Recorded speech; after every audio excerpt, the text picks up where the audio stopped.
tell you something else. Angela Rayner, this is what I heard late in the bars and what I heard in Liverpool, she is plotting her comeback already. Why would China be spying on us? I understand them spying on a massive country like America, and America is, their biggest enemy.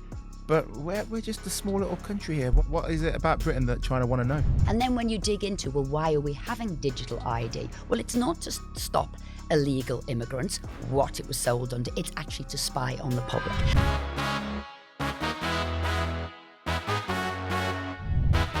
Hello and welcome to Thursday's edition of the Daily Expresso. I'm JJ Anisiobi, and today I'm joined by your favourite Tory MP, Esther McVey. Esther, I hope you don't think I'm being rude here. Yeah, go on. You had a week off on holiday. I did.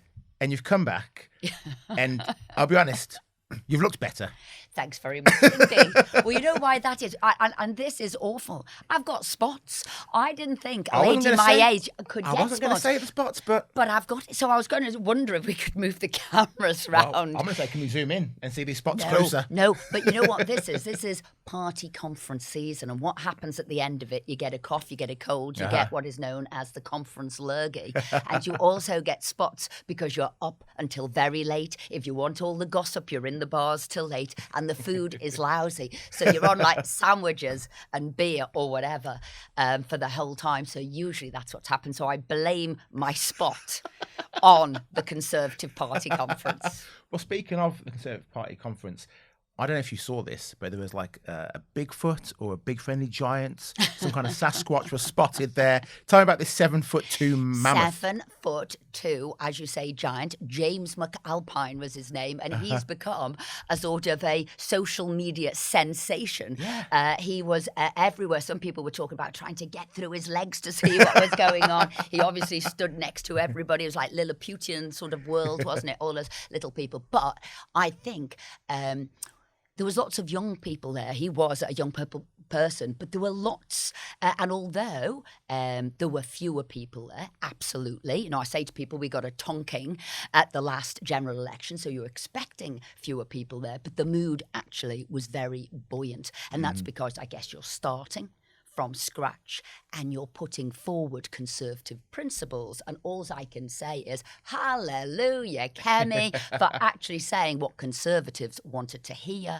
And that is less of the state, what the state does, make it do better and stop interfering in our lives. Strong borders, strong law, get taxes down. And that's what Conservatives want to hear.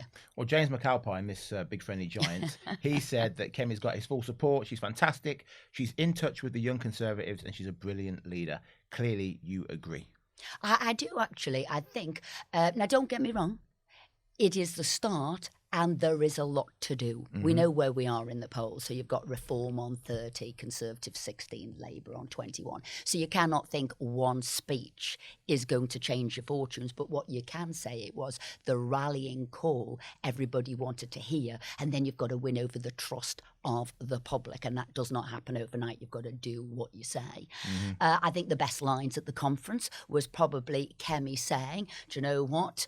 Whilst the UK are trying to decide what a woman is, China has built 5 new power stations. That's what we've got to do. We've got to go power forward and not nasal gave.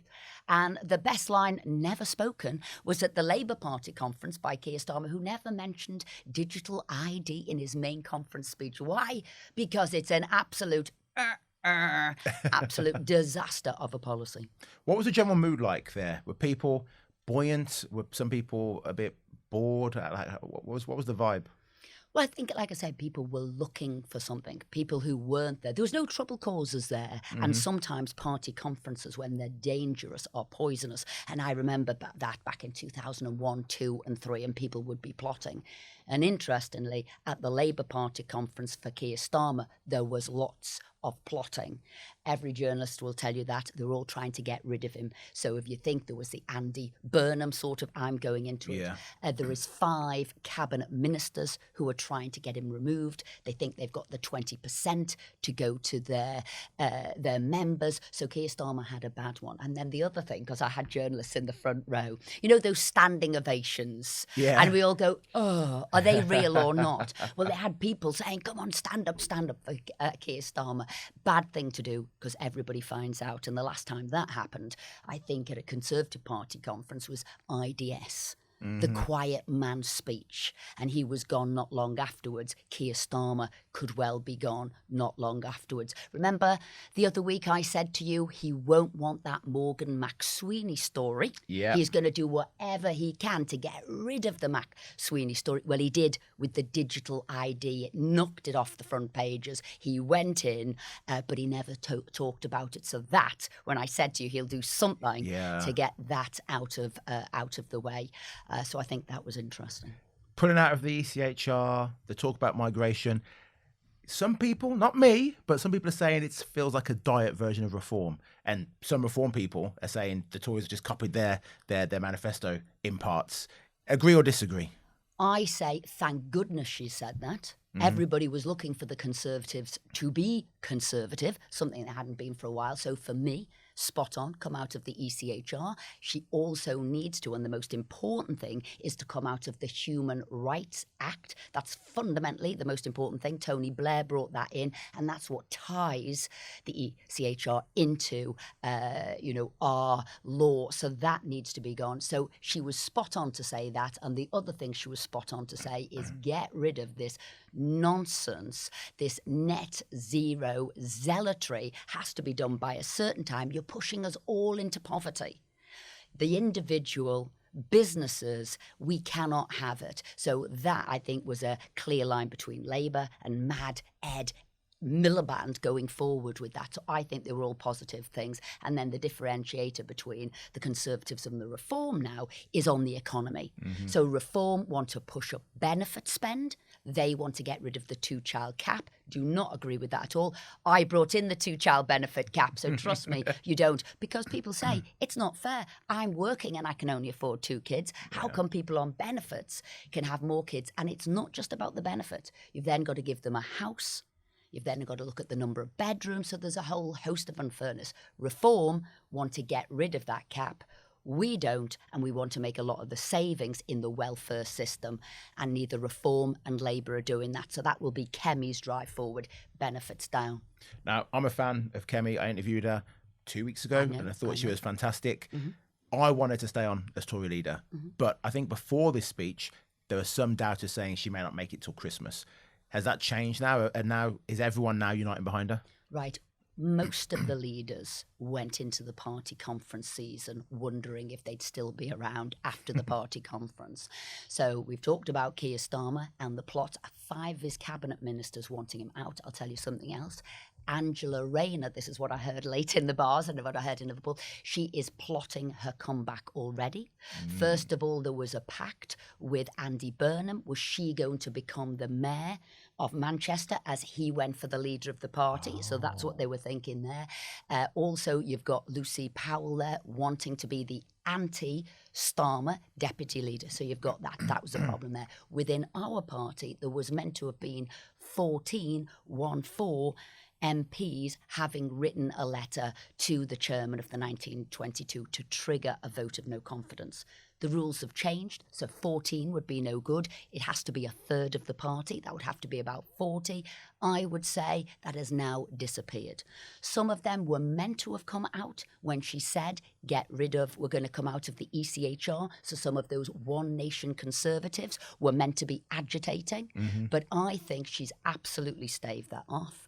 And she's got the supporters behind her. I did an event in my constituency last night, and trust me, the members were happy. I've spoken to lots of journos from different newspapers, including ours, The Express, and they say she staved it off. Wonderful. But that's interesting. You say the secret pact to remove Starmer. That sounds very Mandelson-esque, Excuse me. Jenrick, he for me was the Andy Burnham. I thought he was going to try and maneuver himself into being leader.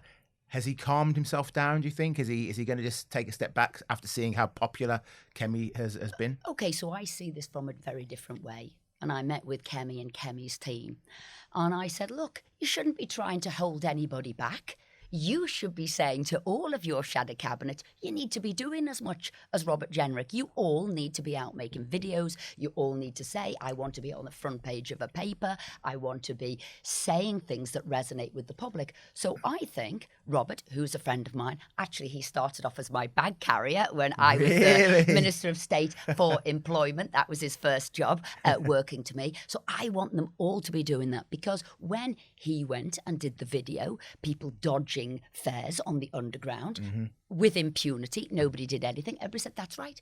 People now, criminals, feel they can get away with stuff. Nobody does anything. So don't stop a member of your team. That's brilliant. Yeah. You say, all of you raise your game to be as good as that.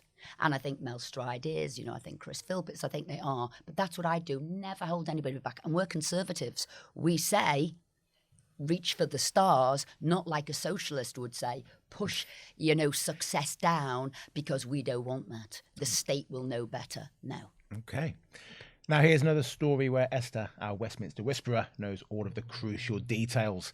A Chinese spying trial collapsed after the government refused to brand Beijing a threat to national security. That is according to the Director of Public Prosecutions, Stephen Parkinson. He told how the Crown Prosecution Service had tried over many months to get the evidence it needed to carry out the prosecution, but it had not been forthcoming from the Labour government. The case against Christopher Cash, a former parliamentary researcher, and Christopher Berry was dropped on September 15th, and MPs from both sides of the chamber are not happy. Esther, how serious is this story? So now we can't trust our government. Again, this is going to erode public confidence. This Chinese spy saga is going to be huge, because none of it makes sense. So this is a huge betrayal of our national security, of our national interest, that you can spy on our country with impunity. And it doesn't make sense. Now, people are saying, are Reeves and Starmer so desperate for inward investment, they've crashed the economy so much that they're now prepared to be bullied by China not to look at spying, espionage into our country, so they can have basically breadcrumbs off the table, a little bit of money from China. And that's what people are saying now. So it is extraordinary what happened. You had, as you've just said, you had an aide, a parliamentary aide, and a teacher. They were arrested under suspicion of secrets going to China, which meant they were charged with offences under the Official Secrets Act. That's what it is. And then what you need to do at the time was to show that China was a threat to our country. Now, the slippery fish Starmer is trying to say, oh, not me, Gov, didn't know what was going on. This would have happened a year before. Were they a threat then? This is how I'm going to get off the hook. He's got off the hook with Mandelson. He's got off the hook with McSweeney so far, but he won't get off the hook with this, because it is extraordinary. And remember, Starmer was the DPP. Director of Public Prosecutions. You've got the current one coming out talking against him. You've got the Cabinet Secretary, the former Cabinet Secretary, saying this isn't right. You've got a former member of the MI6, Richard Dearlove, saying this isn't right. Therefore, he will be on the hook, and people are saying this needs to be pursued. Now, let me dig a little bit deeper into here, and this is where it gets very murky and ugly, right? People will say Starmer says he is a human rights lawyer, yet he's kowtowing to China, which stamps on every human right possible, right? Yeah. It is friends with Putin, Russia. It is friends with the Islamists in Iran. Remember, it covered up the Wuhan COVID lab leak story, what happened there, and the Uyghurs. Yeah. Genocide of the Uyghurs. So you're meant to be a human rights lawyer, yet you are overlooking all of this. So you've gone submissive to China, what their needs are, and overlooked our own. And people are saying, well, hang on, you've got the Chagos Islands. You've paid to an ally of China, Mauritius, billions of pounds that you didn't need to do. And you've also agreed to have a super embassy in central London where there could be spying right next to the City of London, their cable optics, and they could spy on it. So people are saying it does not make sense in any measure, whether you're a human rights lawyer, whether you're looking at the sort of the secret intelligence of our own country. And what? This is all because you want a couple of £100 million. And this, I'm afraid, gets dodgier by the moment. And this could be what Starmer is booted out of office for, selling his own country down the Swanee, down the river for a few baubles from China. Why would China be spying on us? I understand them spying on a massive country like America, and America is, their biggest enemy. But we're just a small little country here. What is it about Britain that China want to know? Knowledge is power, and they take it from that. And we do have some brilliant USPs, whether it is our intelligence, whether it is our finance, whether it is our law. But equally, should you see somebody who's in a vulnerable position, which the UK is now, and then you have intelligence on them, then you can force them to do things. I say they've already done that. Why Chagos? And remember, that is a strategic defence centre, which we now really no longer have, and China has got. So they've got the intelligence, they've got how weak we are, they've got what you needed to do to take that over. So this is what it's about. And we are part of that Western democracy access, aren't we? We have got, whether it's America there, whether it's Europe there, whether it's the UK there, and that is why we have to, anybody spying on our country, they have to feel the full weight of the law. You cannot do that with impunity and get away with it. So let's throw the book at them. Let's do what the former MI6, Richard Dearlove, said, and let's go back. Let's reopen this. Honestly, I think Starmer, this could be what gets him out. Not just the May local elections next year, but I think this is the biggest thing. This is worse than a Le Carré sort of spy espionage novel. This is for real. And this is tearing away at the heart of our country. I think it's a disgrace. Okay. Now, digital ID cards could hand the Treasury an extra 600 million quid a year, with HMRC considering plans to use the tech to automatically fill in parts of tax returns. Officials say the move would cut errors and help recover unpaid revenue. The tech could also improve customs processes by linking up more data across government, and the tax authority wants to use the scheme to automatically fill in tax returns as part of a push to claw back unpaid revenue and reduce so-called errors. The idea is part of a wider push to modernise public services through digital systems. The Tony Blair Institute for Global Change has estimated that stronger data sharing could bring in an extra 600 million quid a year in tax that currently goes uncollected. I'm a little confused with this, Esther, because I thought Labour said bringing in digital ID cards would stop illegal migration. Exactly right. So they're saying one thing and doing something completely different. Why are we surprised that that is the case? So you're right. They said, oh, this would stop illegal immigrants working. And we all went, no, it won't, because nobody's asking them for any ID at the moment. If you're working in the black economy, you're getting paid in cash. Nobody is asking for any of that. So this isn't going to work. But no, now it's expanding into citizens' everyday lives. And we said this was going to be a massive overreach. And what it was going to do was be a sort of a surveillance of law-abiding citizens, not, seeing what criminals were doing in criminal activity. And then you've looked here with the HMRC and them wanting to get in this extra money. Well, I'm going to tell you something that I heard literally last night, and I hadn't heard this before. HMRC are now calling businesses up and saying to them, we want to have a 1-hour conversation with you about your employees. So they go into the hospitality sector, and that's who I heard it from last night.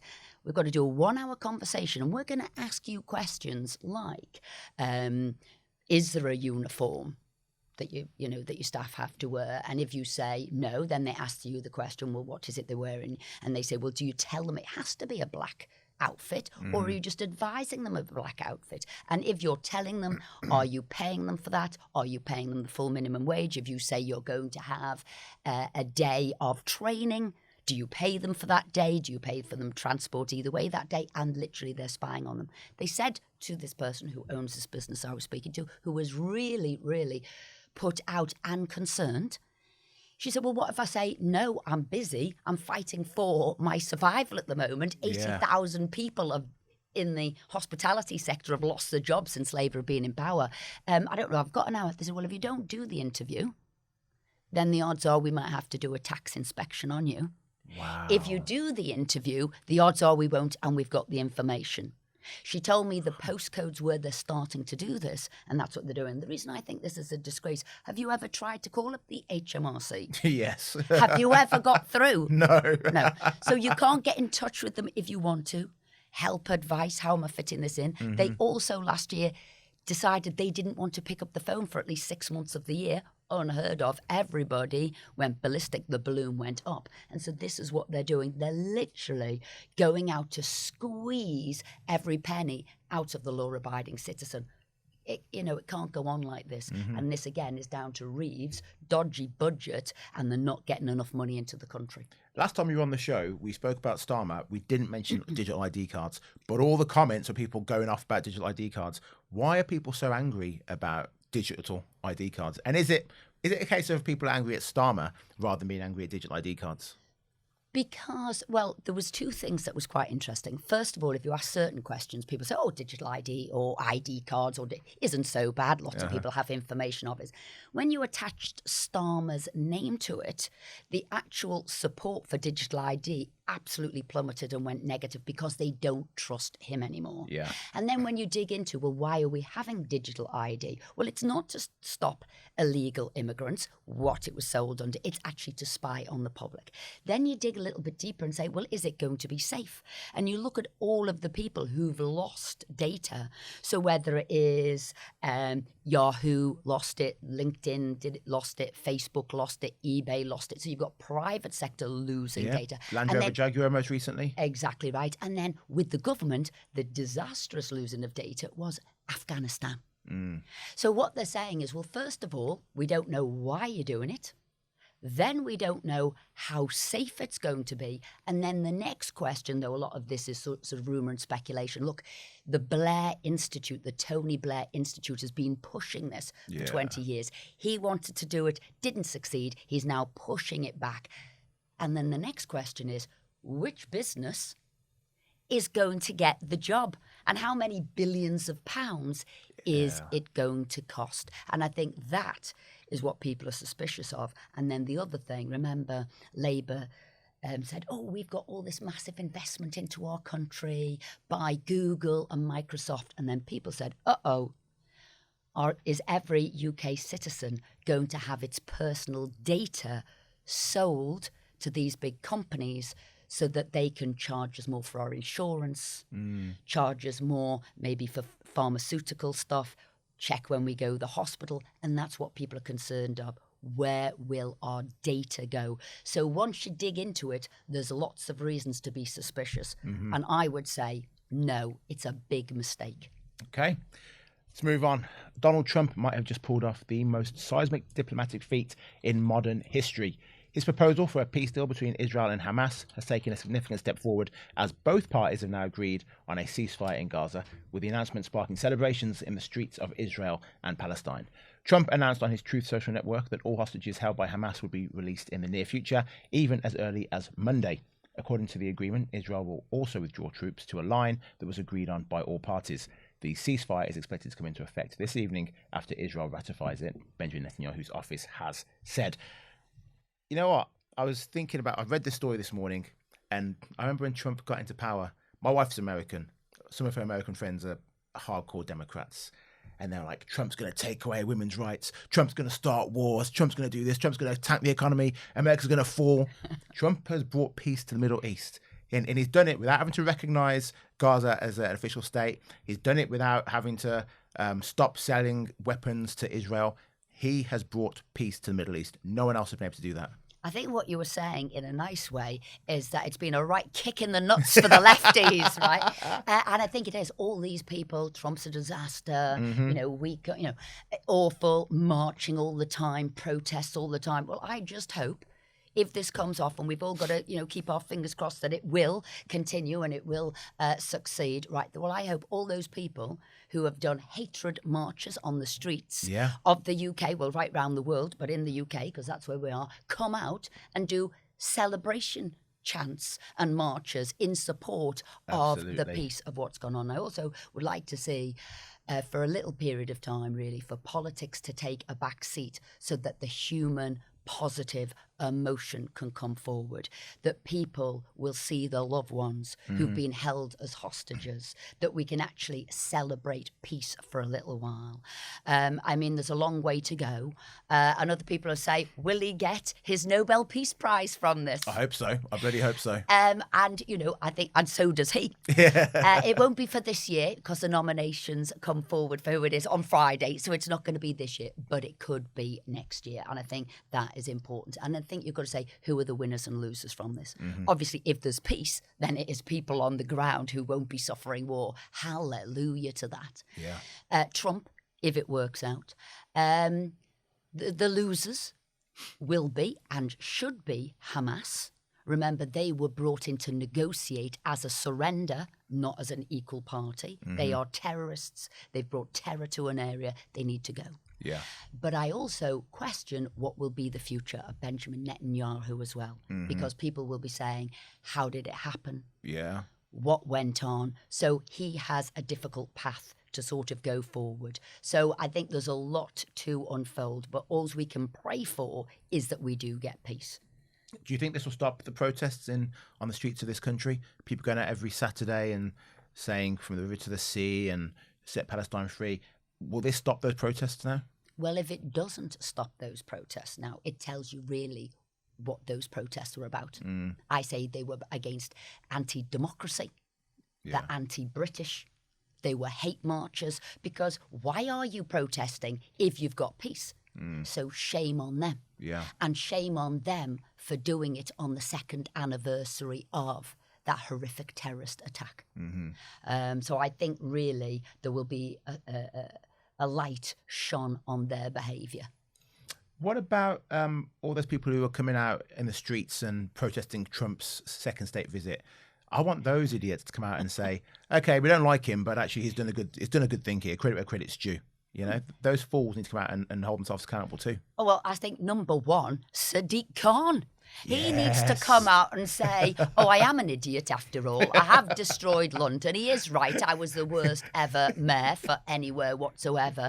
And Trump is my hero. And actually, if I did a few more things like Trump to cut illegal immigration, to cut crime fundamentally, and actually celebrate the success of London and the UK, I'd be doing a lot better job. And those, what do they call them, blimps? Yeah. You need a celebratory. Trump is our hero. Right? Or we get a little mini blimp of Sadiq Khan.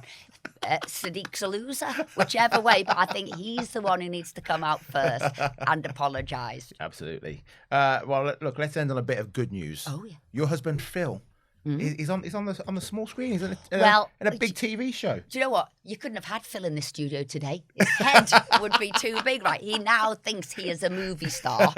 So The Hack, the ITV series, which is all about the phone hacking inquiry. Well, Phil was on the DCMS Select Committee there, sort of interviewing, as it were, Rupert Murdoch, and a brilliant actor called Jason Dunn is playing his part, and it's unbelievable. Well, Phil says he's a lot better looking, right? He gives him that, but his voice is identical. His mannerisms are identical. He's brilliant. So much so people have called me up and said, did Phil do the voiceover? Oh. Or is it Jason? No, honestly, it's brilliant. But like I said, Phil is made up now. He is a movie star. So if we're going to have, and inevitably there will be a TV show made about the Daily Expresso, of course there will.